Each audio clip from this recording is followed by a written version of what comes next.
Hi, welcome back to Comic Book Gallery. I'm your host, Joaquin. How we doing, people? I know it's been a while. So, in this video, as you see, I got a cover of Batwoman here. And I made this video because they really had an opportunity of making a great show on the CW. And of course, they messed it up. And I don't say it like I expected them to mess it up, but leading up to it, you can just tell there was a lot of backlash and that they were just moving away from who the character is, which was a shame because the character is pretty interesting.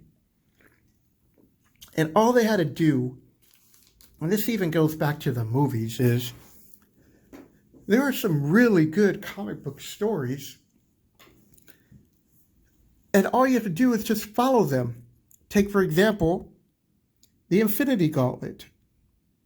That was a great movie because they followed the core story.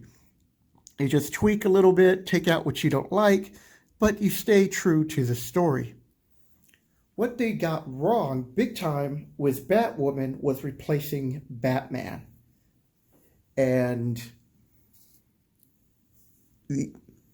I don't have, this is, as you can see, the new 52.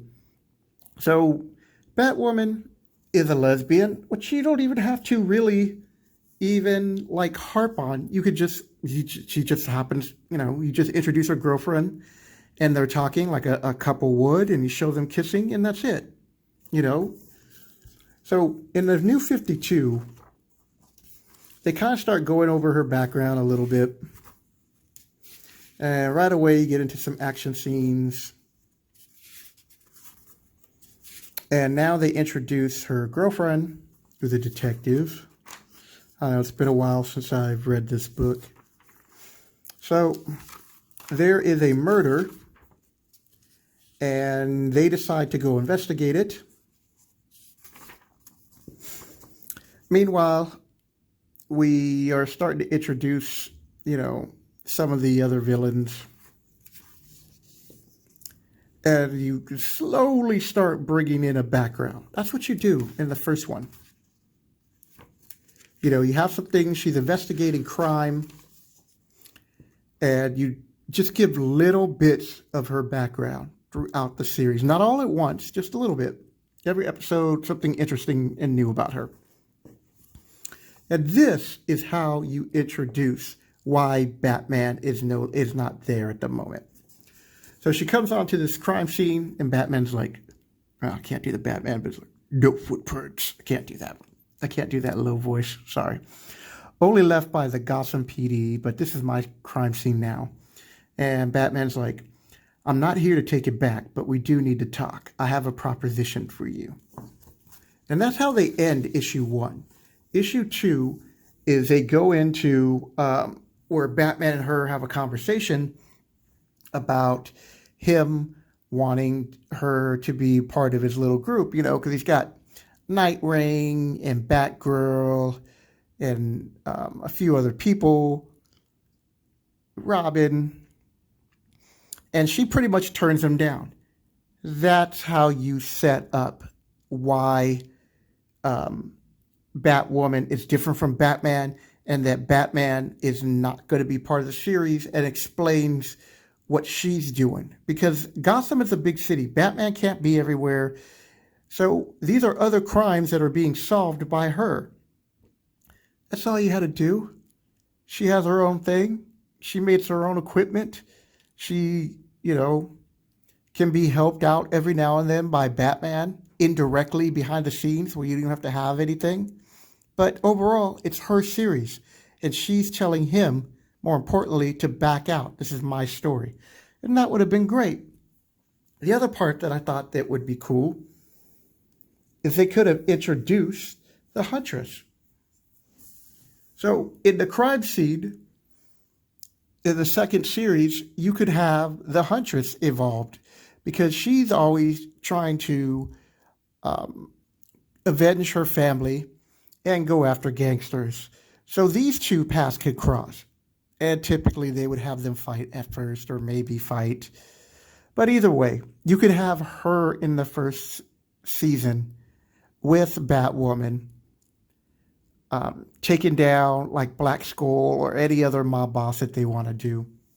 And that would have made an interesting story.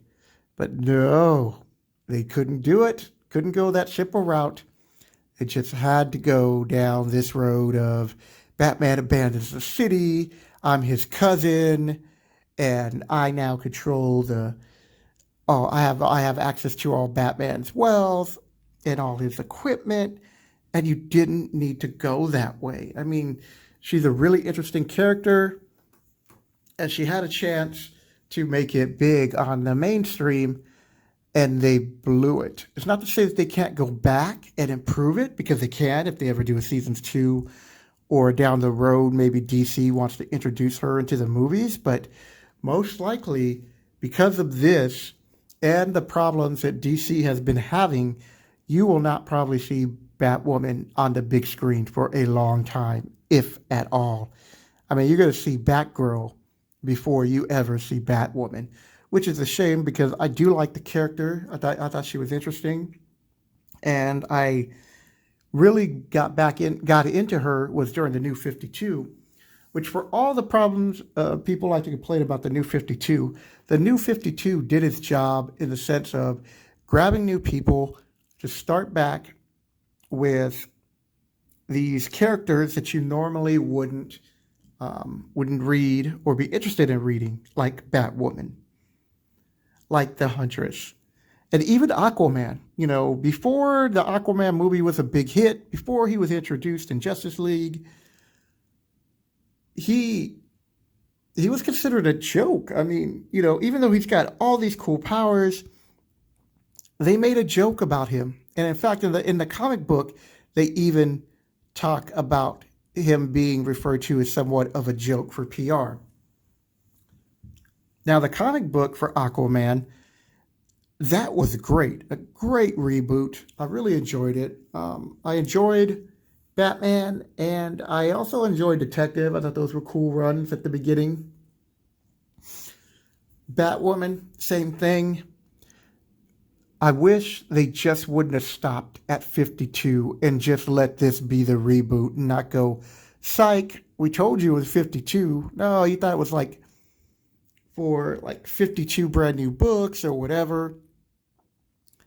But that was my big gripe with it, because it just led into the whole reboot. And the hype on this was, at the time, this is the first time some of these books have ever been stopped and then, you know, rebooted.